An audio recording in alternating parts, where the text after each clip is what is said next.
Hard truth number 2 for those of you buying a laundromat is this: brokers won't call you back. Like, I'm just going to say it. One of the things I hear all the time, and I've experienced this myself, I see this, and I'm sort of throwing brokers under the bus here, but I am one, so I feel like I can do that, is that a lot of people are reaching out to brokers, even about deals that are supposedly up for sale right now, and not hearing anything back from them. I've talked to multiple people who've made offers on laundromats and then just never heard back from brokers, or lots of people who brokers have just never called back, emailed back, or anything, in this business. And again, that's frustrating, especially when you find a deal that you really want to make an offer on and you can't get a hold of that broker, or the broker ghosts you in that process. I get the frustration.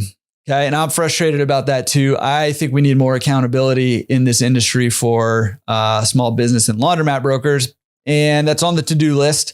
But in the meantime, let's look at the opportunity here. Business, ownership, real estate, all of these things, businesses and investments, these are relationship businesses. So the opportunity in this situation is a lot of times brokers aren't calling you back because they don't know who you are and they have more buyers than they need. So you have got to figure out a way to get in front of these brokers and begin building a relationship with them.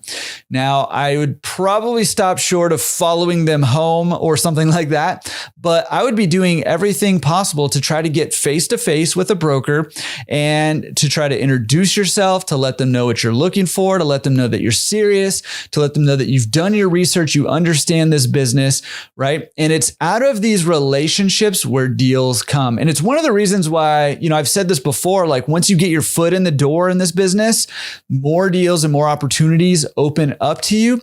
Part of the reason is because you start to build relationships in this business when you get your foot in the door, right? So if you can be proactive about getting in front of these brokers, then you're much more likely to get a call back, to get deals sent your way before they end up online and all that stuff in order to help you get your foot in this industry.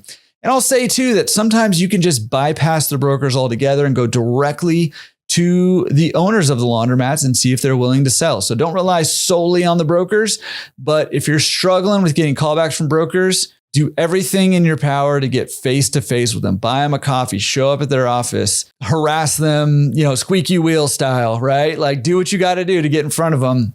And that is an opportunity because you probably have heard 1,000 times, it's not what you know, it's who you know. And that's true in laundromats as well as pretty much everything else.